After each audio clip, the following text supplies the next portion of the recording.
మహబూబాబాద్ వ్యవసాయ మార్కెట్లో ఉద్రిక్తత నెలకొంది. అకాల వర్షం కారణంగా మిర్చిని త్వరగా కొనుగోలు చేయాలంటూ మార్కెట్ అధికారులతో రైతులు వాగ్వాదానికి దిగారు. ఇదే సమయంలో చిరుజల్లులు పడడంతో టార్పాలిన్ పట్టాలు ఇవ్వాలంటూ రైతులు కార్యాలయంలోకి ఎగబడడంతో తోపులాట జరిగింది. విషయం తెలుసుకున్న పోలీసులు రైతులకు నచ్చజెప్పి టార్పాలిన్ పట్టాలు ఇప్పించడంతో రైతులు శాంతించారు.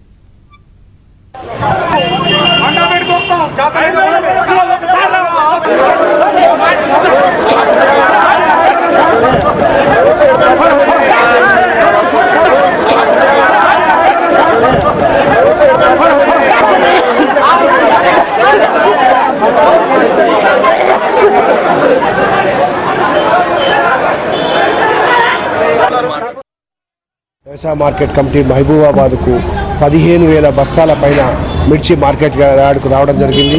అదేవిధంగా మొక్కజొన్నలు, ప్యాడీ మరియు పల్సెస్ అన్నీ కూడా భారీ సంఖ్యలో మార్కెట్ యార్డుకు రావడం వల్ల ఎక్కువగా స్థల ప్రభావం లేకపోవడం వలన, షెడ్లు సరిగా ఇబ్బందిగా ఉండడం వలన, మొత్తం కూడా మిర్చితో నిండిపోవడం వలన ఈరోజు కనీసము మనం ఒక 9,500 మందికి లాట్ ఐడీలు జారీ చేయడమైనది.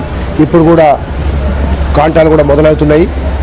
కాబట్టి మనము ఇప్పుడు వాతావరణం కూడా సరిగా లేదు కాబట్టి ఇంకా మార్కెట్ యార్డ్లో ఇంకా 5,000 నుంచి 6,000 బస్తాలు కొనుగోలు చేయాల్సినవి ఉన్నాయి కాబట్టి మనం సెలవు కూడా ప్రకటించడం జరిగింది. ఈ విషయాన్ని రైతు సోదరులందరూ గమనించి తమ గ్రామాల నుండి సరుకులు తీసుకురావద్దని దయచేసి వారిని కోరుతున్నాము. రైతులకు సఫిషియెంట్గా సరిపోయిన టార్పాలు ఉన్నాయి. టార్పాలిన్లు కానీ, వాటర్ కానీ, ఎలక్ట్రిసిటీ కానీ అన్నీ కూడా మేము ఫెసిలిటీస్ సమకూరుస్తున్నాము. 5 రూపాయల భోజనం కూడా సమకూర్చినాము. దాంట్లో ఎలాంటి ఇబ్బందులు లేవు. కొంచెం వాతావరణం ఇబ్బంది ఉండడం వల్ల రైతులు ఆందోళన పడుతున్నారు. అదే విషయం తప్పించి వేరే ఎలాంటి కూడా సౌకర్యాలు లేకుండా ఏమీ లేవు. అన్ని సౌకర్యాలు కూడా ఉన్నాయి. కాబట్టి ఈ విషయంలో అందరూ కూడా కొంతసేపు వెయిట్ చేసి రైతులు మాకు సహకరించినట్లయితే